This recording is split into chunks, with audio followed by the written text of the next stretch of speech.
It's Terrence Alexander with Real Business Talk TV. And Israel right here with Real Business Talk TV, about to give you everything business, personal, and all in between. We'll be interviewing Brandon Franklin today, man. This guy gave me a hat, man. I went to a concert, people walking up, shaking my hand, asking me who made the hat. So I had to get my guy, Brandon Franklin, on here today. He's gonna tell us a little bit about how he creates his thing, a little bit about his life before he started doing clothing and hats. So let's go. Bye-bye. All right, B. So we're gonna ask you the first question, man. Who was B in high school? Who would you say you were? Woo! B in high school. Well, there's two different versions of B in high school. There's a New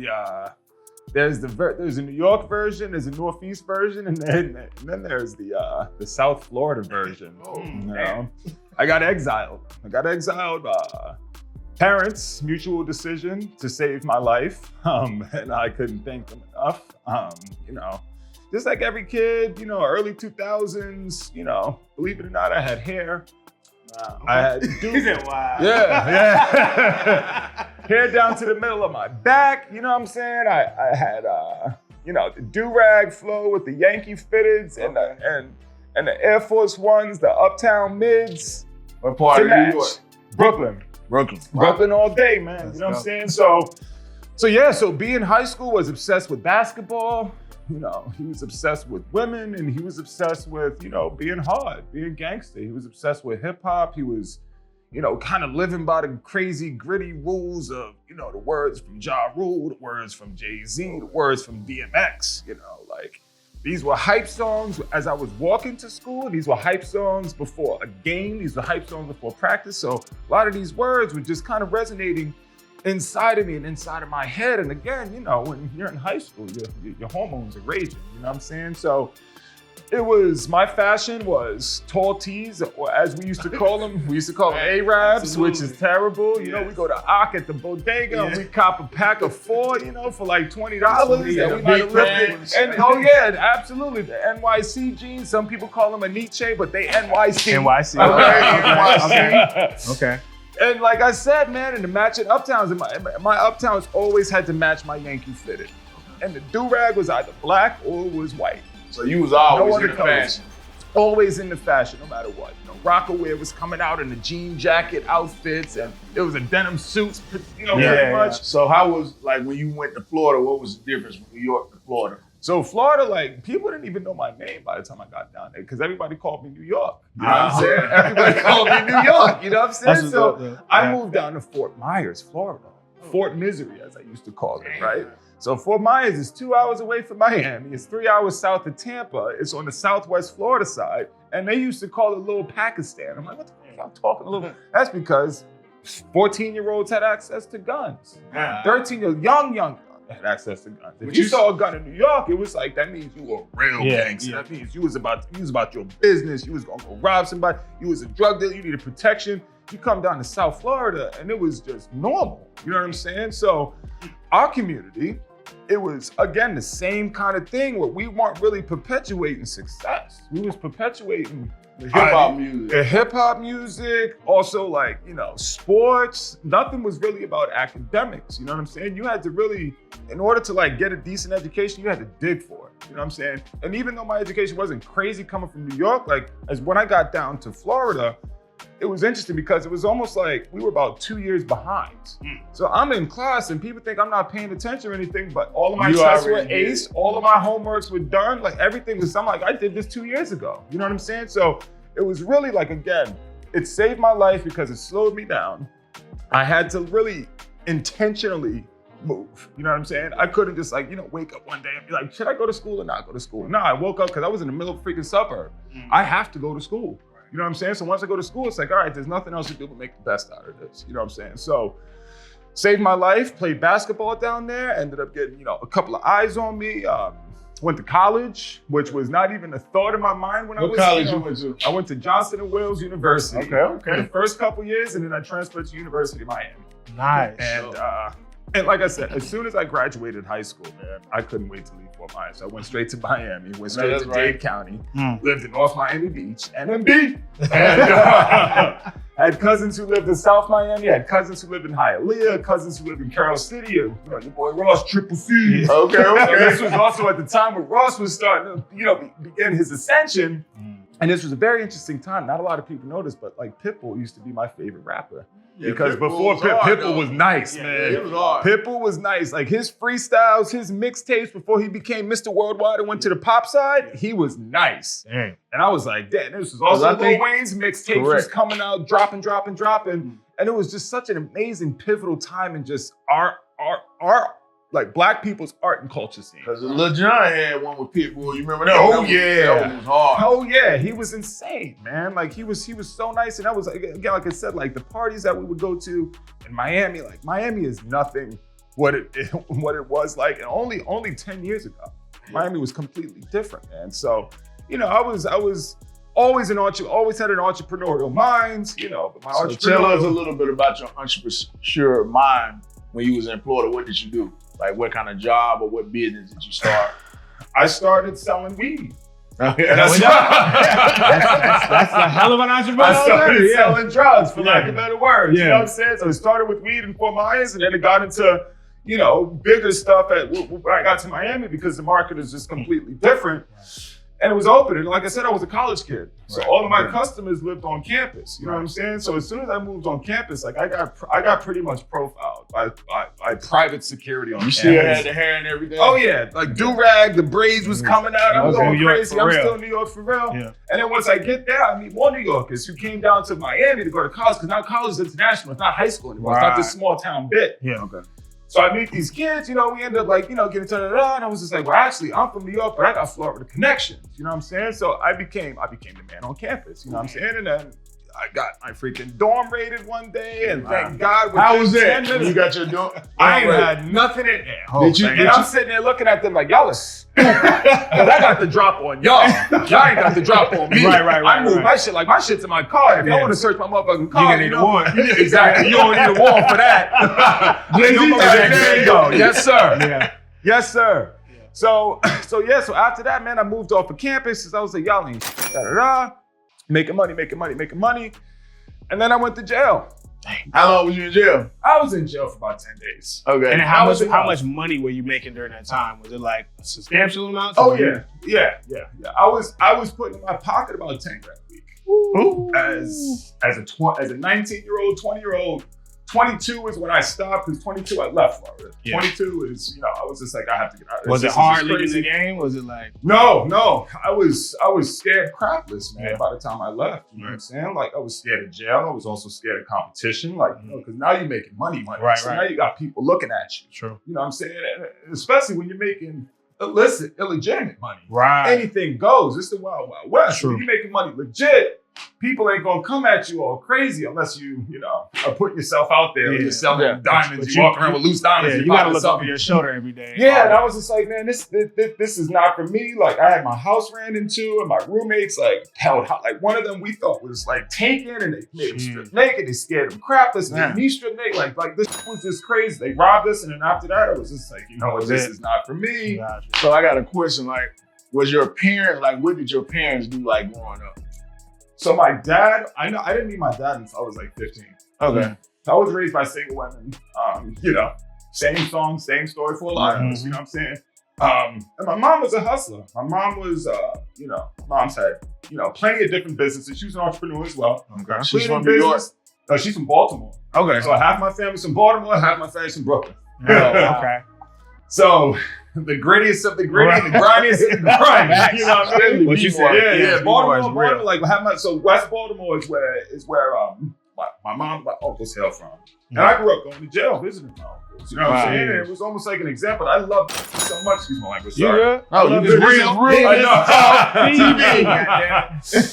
I loved them dudes so much, man. I looked up to him so much, and it was so jaded and twisted that, you know, when you look back on it, it's just like, wow, you're looking up to a dude like, yeah, the love is always still there, but I'm looking up to a cat who's incarcerated. You know what I'm saying? Yeah. Who was incarcerated for the majority of my life. Yeah. They got out and, you know, they bettered themselves. You know what I'm saying? Like, they're doing their thing right now, but But it was tough, like looking back on it. Like I had this thing that was inside of me that I just kept tamping down and pushing down. I wasn't really until I was an adult, and I realized like this is something that you need to look in the mirror and you need to, confront essentially. Maybe have a conversation with mommy about it. Maybe have a conversation with grandma about it. Grandma now can talk, mommy can't really because she has to do her own stuff. And my mother, going back to it, like my mother and my grandmother was always entrepreneurs. Like they had their own, my mom had her own daycare at one point. My grandmother had her own daycare, you know what I'm saying? They had to do what they had to do as single black women, you know what I'm saying? Especially in Baltimore and also especially in New York. So I kind of like learned from that essentially. So you always had that entrepreneur spirit inside. Yeah. My grandma used to make me freaking help and sell flowers outside of Morgan State University. It's like graduation. Yeah. You know what I'm saying? Like you've been out there hustling. Yeah. Just getting it. My mother would take me with her to clean rich people's houses and she taught me how to clean the bathroom. You know what I mean? So what was the vision you got from seeing those rich people's houses? Because I had a similar experience. It was like, to be completely honest with you, I never thought it was possible. Wow. Okay. Never thought it was possible. I thought that was just for white people. And if it was for us, you were either in sports, right? You were a musician, yeah. You were, I didn't really understand or realize that we had the same opportunity. We just had to work a little harder, of course. You know what I'm saying? But we had the same opportunity as all these other people. And when I say all these other people, I'm talking white people. Facts. Expressing. You know what I'm saying? If we're gonna be real here, you know what I mean? Like, and I just never thought it was attainable until I started to like really go out on my own. Until I started making your money. Exactly. I started making my own money. So you're 22, and then what's the next step? I know you moved out of Florida. So what did you do when you moved out of Florida? So my mom happened to move to St. Thomas. Okay. Yeah. So I did too. Wow. I was like, you know what? I'm not ready to go back to New York just yet. Because I was spending summers up there, like between like high school and also like New York. This wasn't like this was it. Like after school ended, I was in New York training for basketball during high school and then during college. Like, I would finesse my pops when I was like 15. I'd finesse him with, Dad, I want to come and see you. Yeah. But of course, I wouldn't see them. Like, it's just like, yo, you don't need to pick me up from the airport at school. I'll take the train in. 3 days go by. He goes, yo, man, did you even get it? And I'm like, yeah, I've been stuck in Brooklyn, man. You already know. I'll come see you in Manhattan a little bit. That's funny. So I go visit him, make him pay for dinner, and then boom, I'm back on the States. You know what I'm saying? But my mom, so after Florida, I was like, you know what? I think St. Thomas might be it. Wow. There was also like, again, like I'm scared crapless because my house got ran into, and I'm so just you really like, trying to get the hell out of I'm a little paranoid. You know what I mean? I'm young, and again, I was doing everything. So go to St. Thomas, got money in my pocket. I'm like, yo, Ma, here you go, boom, up. Let's be roommates. Yeah. She's seeing somebody at the time, and I was just like, so what? Like, she moved out. I think she just moved out because she was having a midlife crisis. To be honest with you. Happens. So we had a great time together. I spent all my money within 3 months. Okay, so you had no financial literacy. None. Yes. I went down there with $20,000 and blew it on an island. So what was you doing? Already give us some examples of what you was doing on that island. I was drinking, I was partying, I was taking boats to Culebra, which is like off of Puerto Rico. I would go, man, listen, like I did a couple of illicit trips that helped plait my pockets to Venezuela as well. Right. But it's only like a 45-minute flight. They can find the radar. They can't detect you on the freaking, on the radar. Right. So I had my fun, and after those 3 months, I was like, I got like $2,000 left. This is ridiculous. So I ended up getting a job. Okay. I got a job, and I was a bartender, and I worked at was it the Hilton? Whatever hotel is right next to the airport. They have two properties. One property is here, and then there's a huge bay in the middle. The other property is here. So I bartended at both. It was dope. I had to take a little dinghy from one property to the other. Damn. So I'm like, after morning shift, I'm in the dinghy like, just real island boy, exactly. How long did you do that? So I did that for about maybe 6 months. Couldn't stand it. I bet. Couldn't stand it. But I was like, you know what, man? Like, this was a great experience. I was on St. Thomas for about a year and a half. And again, like life's a beach when you're there. Everybody just works, but they don't work to live. Like they don't live to work. They work to live. You know what I'm saying? Like and that's kind of why, like, stateside, we're used to things just going smoothly. We're used to people, you know, especially in the service industry, we're used to them being on top of their thing because you're paying, so they have to provide you experience. No. That's not how it works. You're dealing with a human. You know what I'm saying? So if that human is having a bad day, facts. You're gonna get bad service. Exactly. Bingo. 1,000%. You know, so that's how it is in the islands. Like I would go to the same Wendy's every freaking day, man, for like 5 months. And never knew my name. Every morning, same time I come and order the same thing. And they act like they like they never seen me before. What's your name? They're like, what on, boy? Like, you don't remember me? Like, it's actually been 24 hours. Like, come on, man. You know, so it was like, it was a great experience. But after that, it was like that kind of like, I went from slow, which is Florida, to slower. And I was like, okay, you know, it's time to go back to New York. So I go back to New York and I get a job at Ralph Lauren. Wow. And that's kind of what started, I guess, the maturation of brand. Okay, what was you doing at Ralph Lauren? So at Ralph Lauren, I started off on the sales floor. So basically just retail sales. But you can't just jump into Ralph Lauren like you can jump into Rag & Bone or jump into any of these other things. Like you have to live, eat, and breathe the brand. You know what I'm saying? Like they literally brainwash you. That's true. You know, but when I say brainwash, like they're educated. Yeah, studying. You know what I'm saying? So if you're interested in it, yeah, exactly. The history of the craft of making a garment. The history of what the garment's made out of. You know what I'm saying? So they're giving you a full education so that you can sell the product. Because again, Ralph Lauren provides an experience, not just the product. When you walk into their stores, you look around like, wow, everything is so beautifully merchandised and set up. And that was another thing. So after sales, I got into visual merchandising because that's creative. But again, with props and stuff, you can tell a story.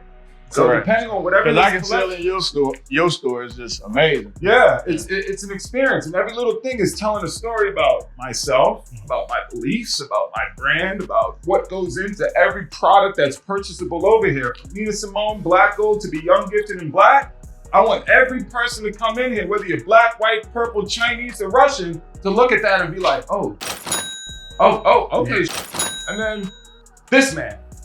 This whole album was a story. Love Supreme, John Coltrane, this whole album was a story. It's a testimony about him coming out of addiction, okay? And he put that testimony and that story into sound.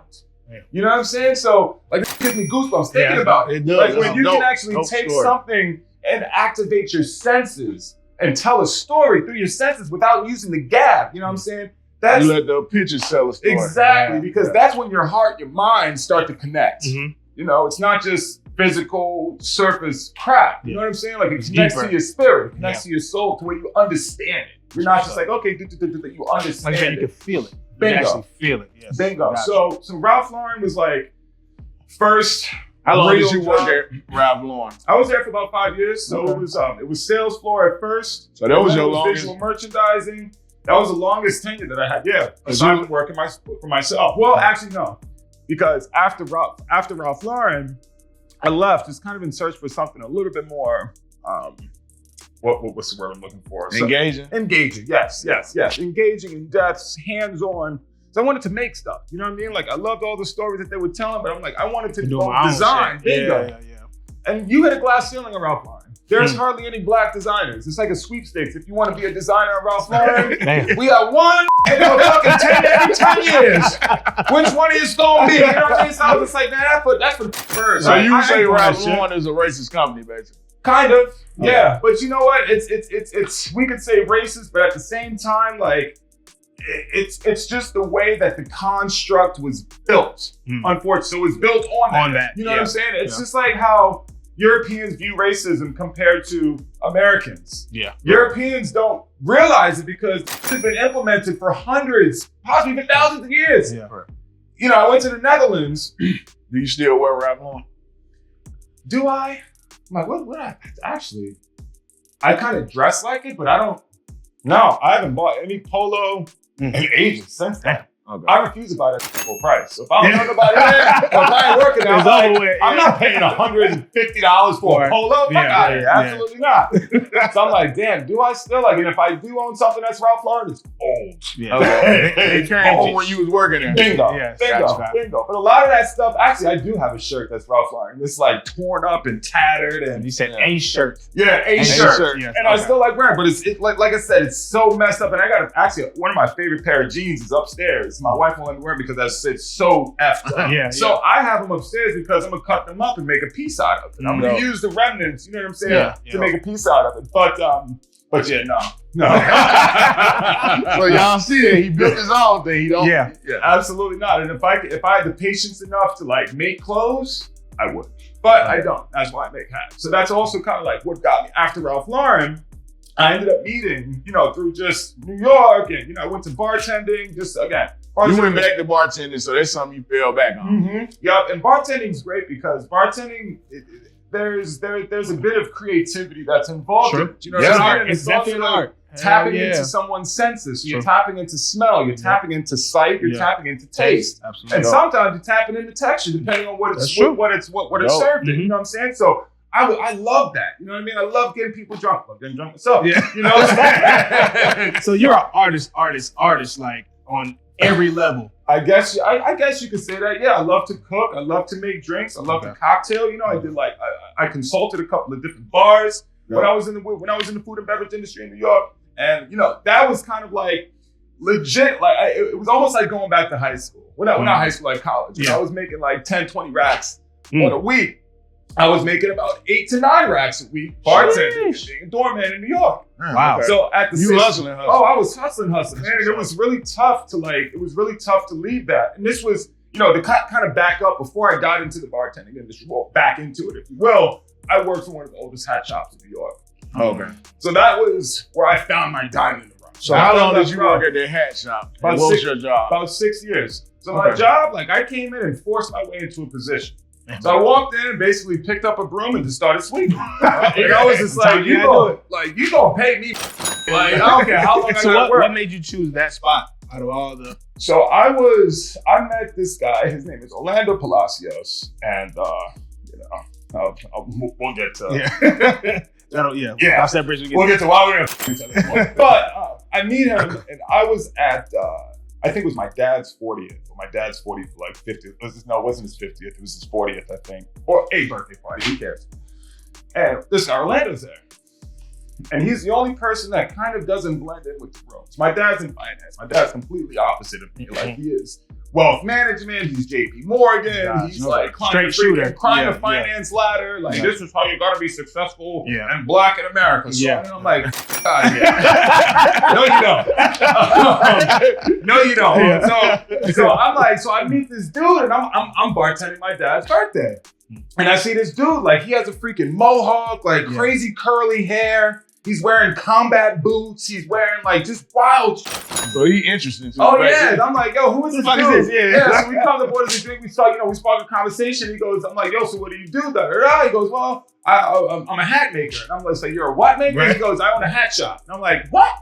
It's just not computing. Like I'm like, okay, I've seen a couple of hat shops here and there, but it's like I would never thought of going in them. Right. So even at Ralph Lauren, like hats weren't a thing. Hats were an accessory. It's all about your clothing. Yeah. And at the time, I still had hair, so I wanted you know what I mean? So he's like, yeah, the hat shop. He gives my card. I'm like, wow, that's some real interesting shit. I'm like, are you hiring? He goes, well, And it's like, you know what? I'm gonna come by your shop tomorrow. So I went by his shop. I was just like, yo, straight up. So I was just like, like bartending, like I love bartending, but bartending, especially in New York, the money will get you trapped. The lifestyle will get you trapped. The drinking will get you trapped. You drink it all day, right? Yeah, exactly, pretty much. And then also, like a lot of times, like the drugs, and specific, expressly, you talk about cocaine. Cocaine is not taboo in New York. Right. Like somebody be talking to you, like out of nowhere, hit a little bump. They'll be like, did you just do that? Like drinking a cup of coffee. Yeah, exactly. You know what I'm saying? So like that'll all get you wrapped up. And then just kind of like take you away from why you're in that position in the first place. Like you have actors and artists, and that's like the most amazing thing about that city is that food and beverage will support your creative dreams, but you have to have discipline. So anyway, that's a bar too. It's definitely a bar. I meet this guy, and I'm like, yo, man, I'm like kind of like ready to get out of the industry, right? And I pull up to his face, and I'm like, this is fucking amazing. Wow. I started in 1922. It was one of the oldest hat shops in the country at the time. And actually, it was the only hat shop in New York that was making everything on the premises. Damn. So that wasn't really hard to market. You ain't got to go to school for marketing. Facts. Like, you know, so basically I was like, I can stand on the corner with a freaking horn and be like, yo, custom made hats. And then the location, he was on 57th and 6th. So that's the middle of Manhattan. That is, you're surrounded by billionaires. Bergdorf is opposite block on 57th and 5th Avenue. You got Tiffany's right there. You got freaking the Plaza Hotel. You got everything. And then he's in the mix. We're up on the 6th floor, gorgeous showroom. So I was like, man, all you need is you just need outreach right now. No one knows you're here. So you need marketing, basically. Bingo. So like, you know, there are tons of celebrity clients we had. I mean, from Jay-Z, Beyonce, to John Legend, to Bruno Mars when he was first starting out, to Paul Simon. Paul Simon was a regular who used to just come in the back shop and light up joints and smoke with us. And I was like, I never like, you know, I didn't grow up with Paul Simon. I'm black. Right. You know what I mean? Right. But then once I'm like, I meet him, like, he's a legend. wow, this is a freaking legend. He's Cool as hell. Absolutely. So he brought in Aaron Neville one day. And Aaron Neville looked like he just came from the yard, man. Damn. And Aaron Neville, like, yo, he came in, I'll never forget it. He has a wife beater. He has a little cross earring hanging off his thing. He got the little, you know, he looks like he was in San Quentin for about 15 years. And, hey, man, what's up? And I'm like, oh, yo's voice is just like an angel. Yeah. And it didn't match the body. And I'm just like, wait a minute, that's Tell It Like It Is. Oh no, oh man, like they're just as big as the Ozzy brothers. It's like Ron Isaac coming in. Right. So that's a great base to have, but it ain't gonna pay your bills. It's not gonna scare your company. It'll keep the lights on for every. So you would say celebrities ain't gonna scare your company? No, because celebrities will die. Celebrities die. Celebrities are people. They're fickle. So what happens? Bingo. Yeah. Exactly. So what happens? Oh, let's say somebody else comes along and they're like, you know, you don't have to pay for these. Yeah, I'm gonna give it to you for free. Yep. Yeah. It's fickle. So we had to get the public involved because I'm like, yo, there's people with just the same amount of money that are willing to pay that aren't celebrities. Correct. They're That's surgeons, they're lawyers, they're everything. You know what I'm saying? So I basically reached out to my client book that I had at Ralph Lauren. Perfect. Come over, guys. So all of a sudden, so you helping this man build his company. So I basically forced him into give me a position. So it was basically I did everything. But you provided value, which is a major key. Like some people think they can just come and be a part of something just because of who they are or whatever, but they're not bringing it to the table. You came in with like, hey, I got to book a business. And you're willing to sweep the floor. Yeah, exactly. Another bar. You got to be willing to do dirty work, floor, bro. Dusting off hats. Like I was doing my own research about things. Like I was going home and Googling, you know, again, the history of hats, the history of even Worth and Worth. Actually, my third year, I ended up starting to like, you know, develop a fleet of interns. And we went to the library and looked up old newspaper articles. So I was like, yo, we need to find out the history of Worth and Worth because we need to create a timeline. So, yo, the stuff that we pulled up, that was newspaper articles in the 30s and the 40s and the 50s about Worth and Worth was insane. We found out that they had 4 shops in the city at one point. It was insane. How did that guy get the shop? So he used to work, he used to make blocks, these things, for one of the oldest factories in Italy, and Worth happened to be a client of that factory. Wow. So he came over. From Italy? Yeah, from Italy, but he's Nicaraguan, born and raised in Los Angeles, and he was just kind of like, he was like a nomad. Bingo, 100%. He was super nomadic, but he found a niche that he fell in love with, you know, and he wanted to start at the very base and the bottom of it, like, how are these made? What are they made from? And then from there, you can go into design. You know what I'm saying? But you have to understand the fundamentals. You got to put in your 10,000 hours. You can't reinvent the wheel. And that's what I always tell people. Like, I'm not here to try to reinvent the wheel. I'm trying to just, you know, shine them up and throw some D's on that. And there you go. There you go. There's a bar. You know, but you have to cut your teeth. You have to do your research, with any craft. With marketing, with branding, with even finance. You know what I'm saying? You have to understand the history before you can start moving forward and creating something else. You know what I'm saying? You have to understand what was already there first.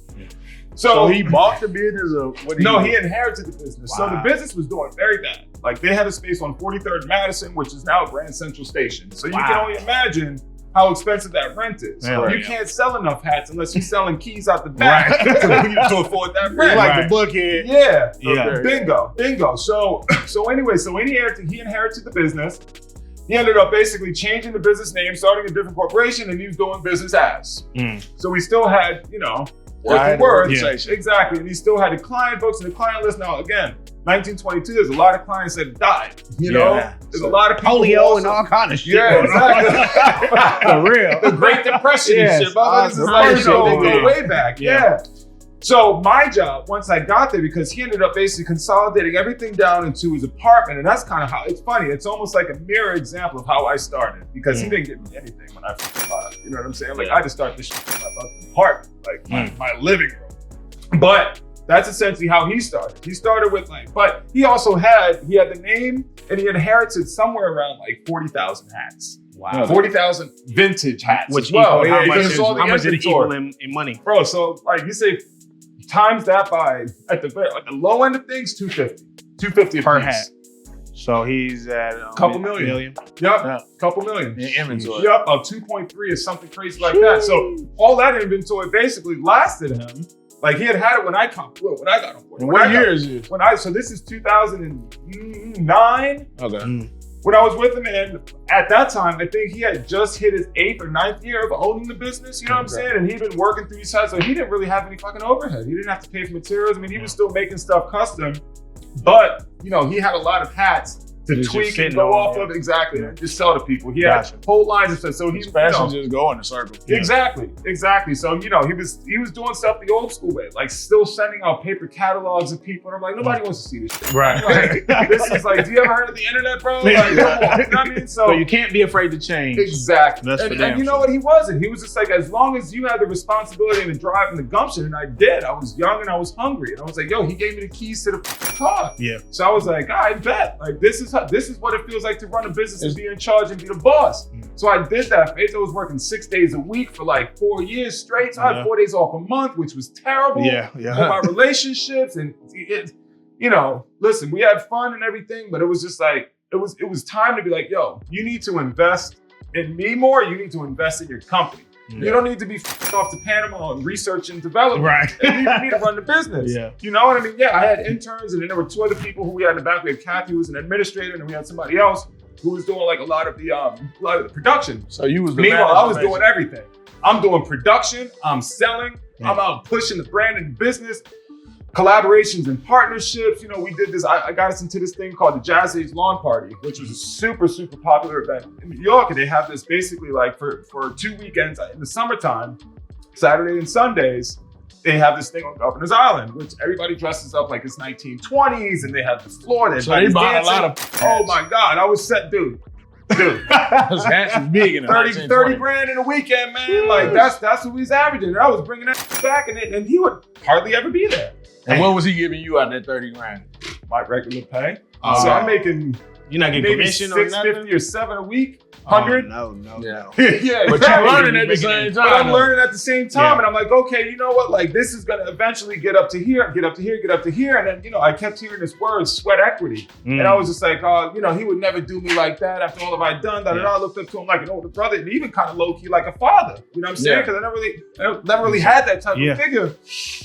And then I was just like, this taking advantage of me. And my girlfriend and all my other friends were like, yo, he's blatantly taking advantage of you, bro. Like, you know, you're barely struggling to pay your fucking rent. You know, you never go out because you don't have the time, or you're always working. You know, come Sundays, it's like, nah, like, well, Saturday nights, usually I would leave work and just go crazy, of course. So I'm sleeping all day on Sunday. Yeah. Some days I would go out and play basketball. This is again, I'm in my 20s, so I could like do that. Yeah, I was like, Wolverine, exactly. Wolverine, motherfucker. Just like, yo, let's go. Playing basketball at 9 a.m. in the morning. What the hell is wrong with you, man? Fresh off a bottle, guys. Fresh off, exactly. Go off a little bit, get back up. Yes, 100%. So 2013 came, man, and I was just like, you know what? I gave him an ultimatum, and he was just like, all right, later. Dang. And I was like, all right, man, like, hurt me. That hurt me for a minute. I was depressed for like a good 2-3 months. Girlfriend takes me out to California. We got to San Francisco. I had a great time. Like, I spent about 2 weeks out there, and this was, you know, I didn't do any retreat or silence or darkness shit or anything. No kumbaya. I just stepped away from New York for a little bit. It was my first time in California, actually. I fell in love with it. We went up to Napa, went up to Sonoma, did all of our things, you know what I'm saying? And then I went back and I was like, I'm starting my own. So he gave you inspiration. So through the depression, you got inspiration. Yep. You got inspired. Yep.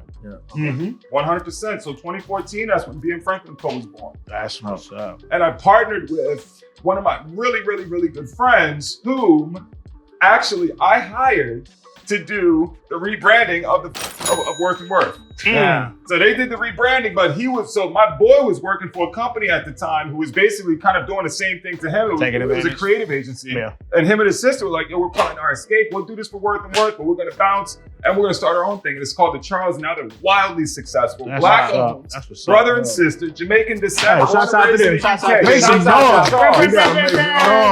So the Charles is who I owe my logo to. My label to. The Charles is who I owe, like, honestly, the cornerstone and the bridgestone of getting me started. Okay. So where do you get the capital from to get all this started? I bootstrapped everything. Where did I get the capital from? I got the capital from going back to working in the food and beverage industry. Okay, so you always that was always your goal. Yup. So once I left Worth and Worth, boom, because that's New York, man. You can jump back into that the drop of a dime, and people know my worth. People know my work ethic. People know I'll be there on time. People know I'll show the clients a good time. People know that I'm not going to steal no money. You know what I'm saying? Like, and they know it's like, yo, Brandon's bringing people out because it's his shift tonight. You know. I wasn't stealing money, but sometimes I still booze. I get a booze. Yeah. Just a little, make the time a little more fun. Exactly. You know, but I went full time on BM Franklin Co. in 2018. Wow. Okay. And that was when I was just like, okay, it's make or break. Either I'm going to stay in the food and beverage industry and kill myself, getting home at 4 a.m., having to be there at the shop by 10 a.m. because I got a client coming through at 10:45 and my breath smells like booze. Right. I gotta go all in on me. Yeah. You know what I'm saying? So I ended up saving. I saved a decent amount of money. How much we talking? Like maybe 10 grand, which is gone. That was enough just to get it started. Exactly. That was enough to pay for like maybe 4 months of rent. And I got my space, and I actually was sharing space with my sister from another mister, Melissa Vargas, who's one of the most talented costume designers out there. So the Wu-Tang series, she costume designed the whole damn thing. There's a new movie out with Tiana Taylor too that she just did, that she costumed the whole damn thing. That's dope. So we shared space together at 368 Broadway, which happened to be on Broadway and Franklin Street, down in Tribeca. So he got your last name. Exactly. Okay. My namesake. There's a picture in that book that actually has me looking up at Franklin Street right there. Dope. And yeah, man, 2018 went in all of myself, man, and ended up just growing a business and sustaining myself. And then, when things really took off, when I came down here. That's what I was during the pandemic. The pandemic is when my went like, damn. Okay. So you a pandemic boy, basically. Yeah, but in business. Exactly, but in business, boom. And despite having to still pay rent when I legally wasn't allowed to do business in New York. And then had the nerve to ask me if I wanted to sign extend a lease. Yeah. No. No, crazy time. Yeah, 2020 was a crazy time. Like ridiculous. Bro. So literally, I was paying at the time, of course my rent has gone up since then, but when I got in here for the first 3 months, it was supposed to be a pop-up shop, October 2020. I'll never forget this, man.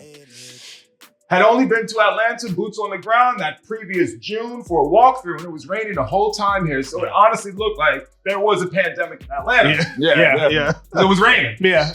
Little did I know, came down here, the sun was shining. This October 2020, it was a party. It was going down. It was a party. This place, this Buckhead Village was jumping, bro. Like we have not done numbers close to October 2020 since we've been here. Wow. We've done great numbers, but that month was like the 60 grand. Because people didn't know where to spend their money. They didn't want to spend money on Dior and Louboutin. And these stores were shutting down. So this shopping center was kind of empty. And then boom, we give them something fresh. Yeah. And we're from New York and we was throwing events. And I got the music blast. And I got a little bar cart back there. People say, yo, just take the you're not giving me anything. Yeah, I love it. So it was incredible. It was scary, but it was incredible, man, because it was scary.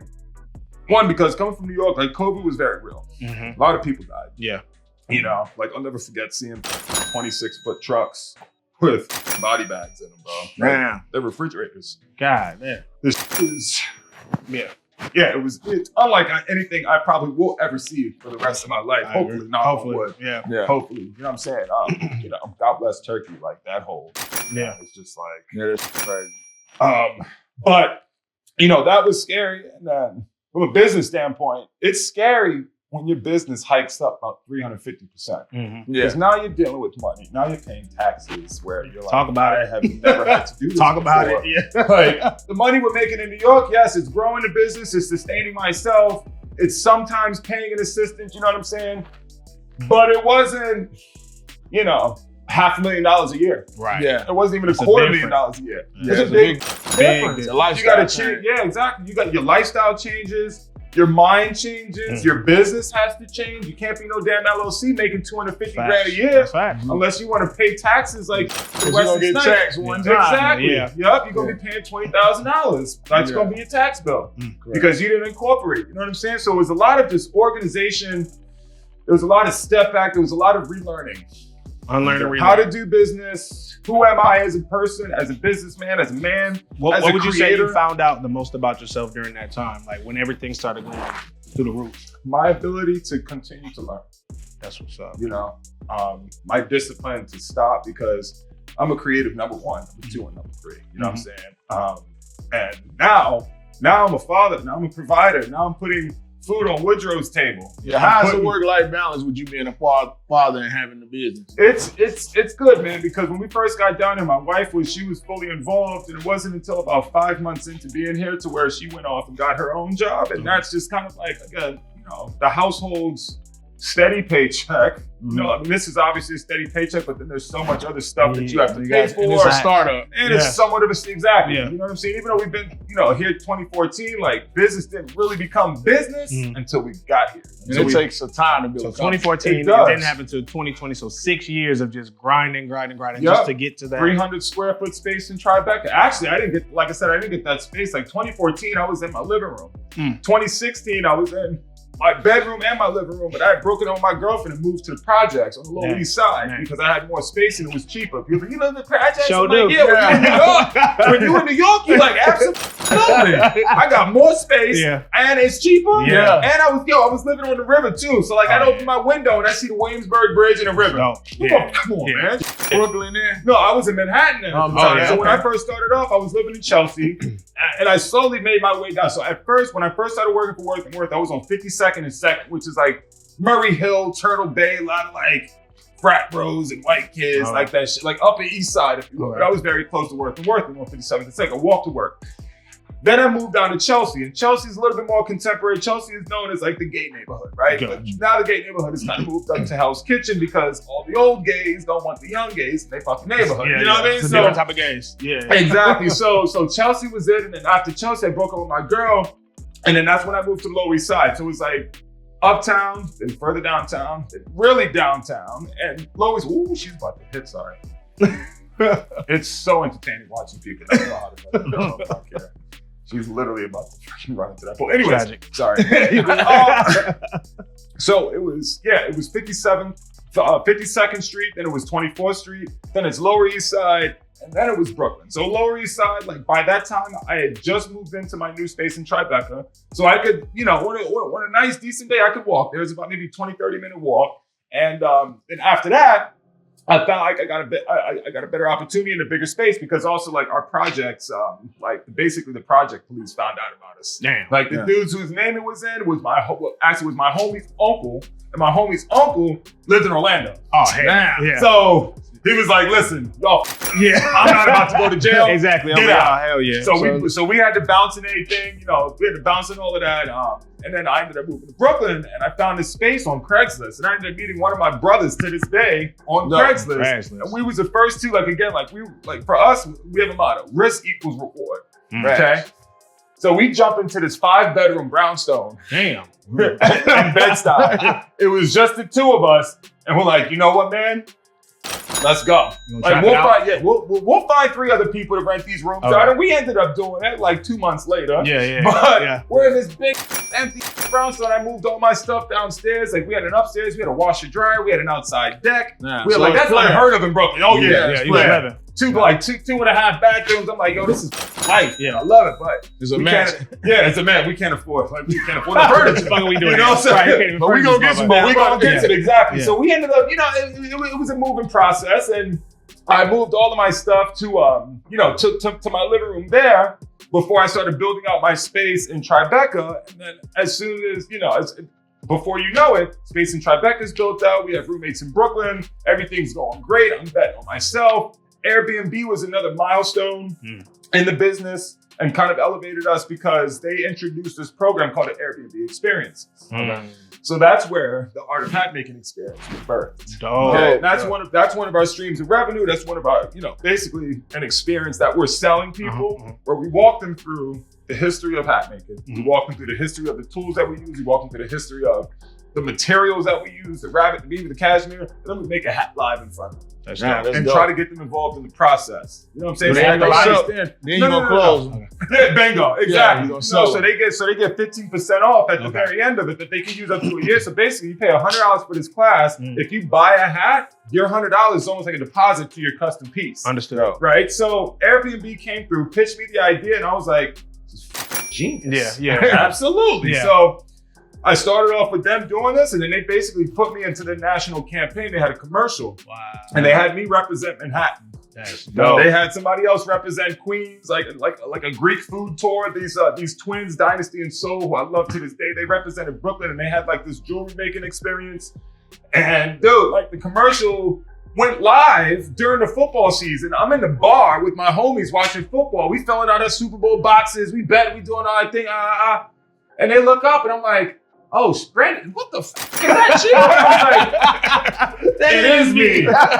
Damn. They're like, what does this happen? Like, y'all, you ain't say anything. I was like, because it's not live yet. I don't know. So marketing is everything. Boom. Yeah. So this thing happened, man, and that started to drive so much business to us. We were number 2 was at our peak, but we averaged number 3 most popular experience in New York City. That's what's up. And that was behind a liquor, like an old speakeasy tour. Okay. Yeah, of course. Yeah. That's good. We like to drink. Yeah, exactly. And I think there were 2 of them that had the top. No, and then there was like a sailboat wine tasting thing. Okay. People like to drink. Exactly. And then that's happening. There you go. And like I said, that elevated the business so much. That took me on another level. And that honestly gave me the confidence to continue to just stay full-time on what I was doing. You know what I'm saying? And not get into food and beverage. And then also, like, my drinking stopped. Well, it slowed down. Everybody slowed down. It slowed down, man. You know what I'm saying? Like, I just started to kind of get back to myself. And you get back healthy, basically. Yeah, it reminded me of my Ralph Lauren self. You know what I'm saying? When I was just like, yo, I had to be to sleep by 10, 11 o'clock if I'm going to wake up and be on time for this damn train. Yeah. Or if I'm, you know what I'm saying? I'm going to wake up and not have people waiting outside of my door like, all right, where is it? You know what I'm saying? Like, this, I started to take myself and my business much more seriously. I like that. And then boom, the pandemic hit. So you ready to get into it, man? Yeah, man. We got this speed round we're going to do. It's called Real Business Talk Speed Round. We ask you a lot of speed questions about business. Okay. So you ready? Let's go. Okay. All right. The first question is, how much capital does it take to start a hat shop? It got to be speed. Oh, sorry. Just give us a ballpark.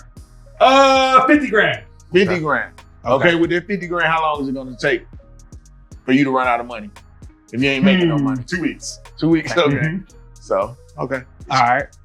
What was the hardest part about opening up this in Buckhead? Help.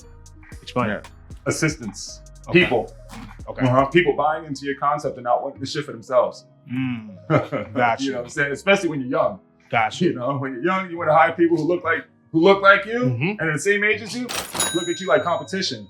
Instead of, let me help this bro. Right. He already did the groundwork. He's already established it. I can come in and I can help him get up here. And that's going to help me get up here. And then I'm going to continue to grow because I'm going to be number 3 in the company. Now, when he sells that shit, people don't think like that. Yeah. They want to be number 1. Everybody want to be number 1. But no one knows what it takes to get there. No. That was another bar. Okay. I got another one. All right. So what is the biggest misconception about opening up a business, period, that people don't know? That's going to be easy. That you don't have to spend 27 hours a day working on it. The preparation.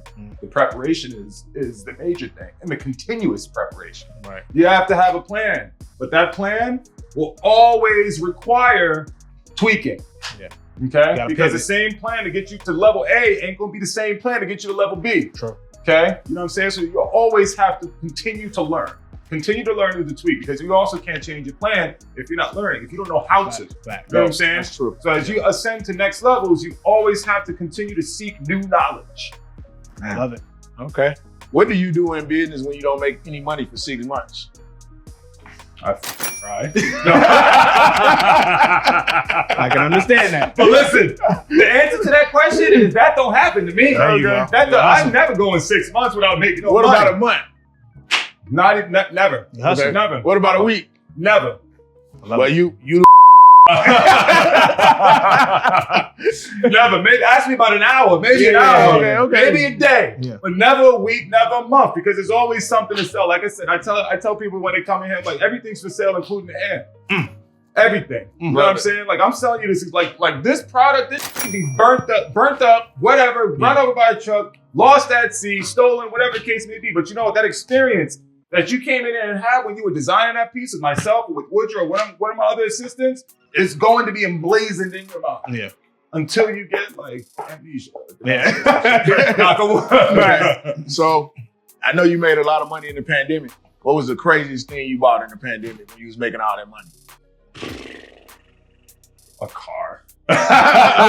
What type of car? An Audi. Okay. An Audi Q5. There you know you what I'm go. saying? I had to think about my family, you know what I'm saying? I really wanted an R8. Okay. I love Audi. Because it looks just like that Lamborghini. It does, I know. It's not as fast, but it's pretty damn quick, and it don't carry the same price tag either. Facts, But that R8, boy, I was like, you know what? I can settle for the Audi Q5. It's gonna be sport. Yeah. But I'll settle for it. And it was a necessary splurge. When I first got here, I had a Metro card. I also had to move it across the street because I got tired of taking Ubers everywhere. Yeah, it's expensive. It's expensive as hell, man. Like the Ubers out here, like every Uber in New York is a camera. So you already know what you're going to do. Right. I'm getting Ubers out here and it's like a 95 Oldsmobile. Yeah. I'm like, what's going on, man? I got to order Uber XL. This would be like people's baby seats. People be having their babies in the car. Taking Uber. I'm like, yo, man, listen, I respect the hustle. This is wild. This is wild. Yeah. So I'm Airbnb and I was like, you know what? I'm gonna sign a lease across the street so I can walk to this. Yeah. And then, you know, I got my license. My license ended up being suspended because I got, you know, I got in trouble in Miami.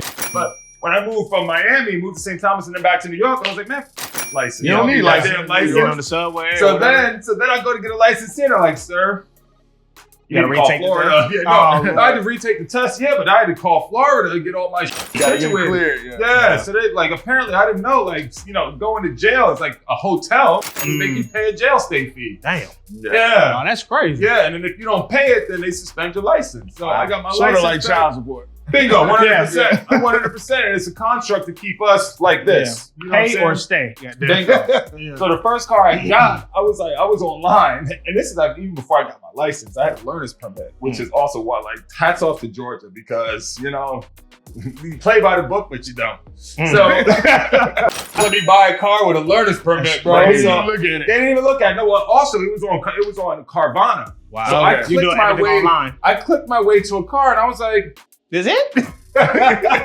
gonna let me get this one? And then 3 days later, car delivered. That's Exactly. I was like, oh, crazy. That's crazy. I should have gone up. So I got a Volkswagen Tiguan at first, and I was like, man, this bullshit. I was like, I should have leveled up to like a Beamer or something. But some of them things I saw, this bullshit.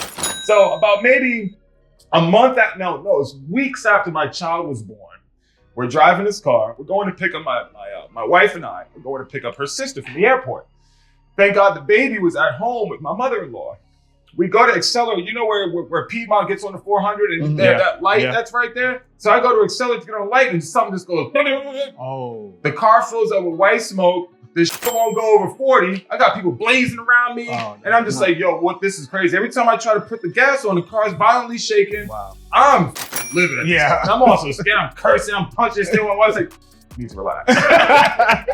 Pull over. Right. So we get off. Thank God we're still in Buckhead. So we pulled off at a highway, kind of right where the Motel 6 is. Okay. So we get off right there, pull into the parking lot. I turn the car off. We get out the car. So I'm like, this is about to blow up. Oh, straight up. Then we get back in after the smoke kind of settled, and I try to turn it on. It wouldn't turn back on.